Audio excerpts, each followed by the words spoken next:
अमरावतीमध्ये बच्चू कडू विरुद्ध नवनीत राणा असा संघर्ष पेटलेला पाहायला मिळतोय। बच्चू कडू, रवी राणा आणि नवनीत राणांवर चांगले संतापलेत। मैदान कोणतेही ठेवा, राणांना उचलून आपटो असा इशारा बच्चू कडू यांनी दिला। इतकंच नाही तर नौटंकी करणाऱ्या राणांना अमरावतीमध्ये पाय ठेवू देणार नसल्याचा इशाराही बच्चू कडूंनी दिलेला आहे। बच्चू कडूंनी अमरावतीमध्ये जोरदार शक्ती प्रदर्शन करत प्रहारचे उमेदवार दिनेश बुब यांचा प्रचार केलाय। अमरावतीच्या हाय व्होल्टेज राजकीय ड्राम्याचा आढावा घेऊया एका खास रिपोर्टमधून। बच्चू कडूंचा राणांवर प्रहार। मैदान कोणते ठेवा, राणा जीत हमारी होंगी। राणांसाठी भाजपचे दिग्गज नेते मैदानात।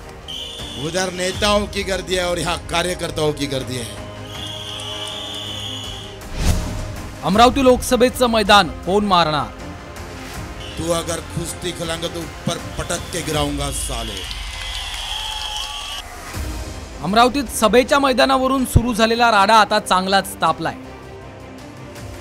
ज्या मैदानासाठी राडा झाला त्याच मैदानात भाजपचे दिग्गज नेते अमित शहा, नितीन गडकरी, देवेंद्र फडणवीसांनी नवनीत राणांसाठी सभा घेतली।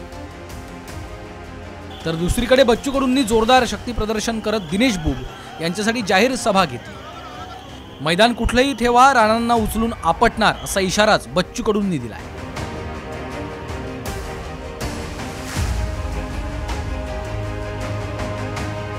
विनाकारण वाद वाढू नये म्हणून सभेचं मैदान जरी बदललं असेल पण निवडणुकीतलं मैदान आम्ही मारल्याशिवाय राहणार नाही। मैदान कोणते ठेवा, राणा जीत हमारी होंगी। तू कबड्डी में खेलेगा तो भी हारूंगा, क्रिकेट खेलेगा तो भी हारूंगा, तू अगर खो खो खेलेगा उसमें भी हारूंगा, तू अगर कुश्ती खेलेगा तो ऊपर पटक के गिराऊंगा साले। ही जी लढाई आहे ती फक्त निवडणुकीपुरती नाही आहे। पब सुरू झाला अमरावतीत, जुगाड चालतं 3 कोटीचा।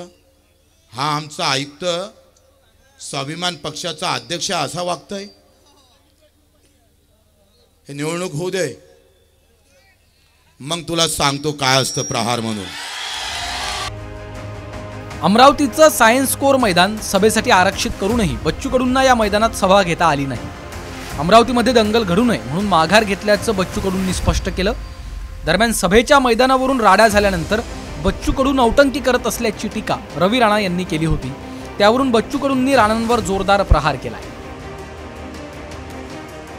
विनाकारण बच्चू कडू नौटंकी करून आपल्या राजकीय पोळ्या शिकण्याचं काम करत आहे। त्या ठिकाणी मीडियाचा पेस निर्माण करण्यासाठी तिथे कुठल्या प्रकारचं वक्तव्य करून तिथे गोंधळ करत आहे, पोलिसांवर हात उचलत आहे, कार्यकर्त्यांवर हात उचलत आहे।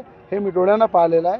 मला हे सांगणं आहे बच्चू कडू साहेबांना की तुम्ही जनता जनार्दनच्या कोर्टामध्ये लढा। अशी नौटंकी करून तुम्हाला लोक वोट देणार नाही। मित्र, आज आपण पाहतोय अमित शहा सारखा एखाद्या चांगल्या गृहमंत्र्याचा सभेला गालबोट लावण्याचं काम आम्ही नाही केलं, आपल्या रवी राणानं केलं। आम्ही त्यांचं मैदान नाही घेतलं, त्यांनी आमचं मैदान घेतलं। आणि तू आम्हाला नौटंकी म्हणतं? अरे आम्ही जर नौटंकी सुरू करून ना तर अमरावतीत पाय ठेवू देणार नाही साल्याला। अमरावतीची लढत आता साधी सोपी राहिली नसून हाय व्होल्टेज ड्रामा सुरू झालाय। नवनीत राणांसाठी खुद्द अमित शहा, नितीन गडकरी, देवेंद्र फडणवीस, एकनाथ शिंदे मैदानात उतरले। तर मवियाचे उमेदवार बळवंत वानखेडेंसाठी राहुल गांधी, शरद पवार आणि उद्धव ठाकरेंनी अमरावतीच्या मैदानात उतरून काँग्रेसच्या हाताला बळ दिलंय। तिसरीकडे दिनेश बुब यांच्यासाठी बच्चू कडू यांनी खास प्रहार स्टाईलमध्ये अमरावतीचं मैदान गाजवलंय। त्यामुळे अमरावती लोकसभेच्या लढतीकडे सगळ्यांचंच लक्ष लागलंय। बच्चू कडूंनी पोलीस यंत्रणा आणि भाजप यांना दिलेला दणका दिनेश बुब यांच्यासाठी फायदेशीर ठरणार आहे।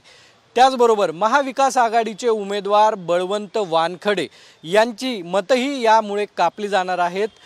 अमित शहांच्या सभेसाठी आरक्षित केलेलं मैदान रद्दही करण्यात आलेलं आहे। त्यामुळे बच्चू कडूंचा प्रहार राणा दाम्पत्य कसं झेलणार हे पाहणं महत्त्वाचं ठरणार आहे।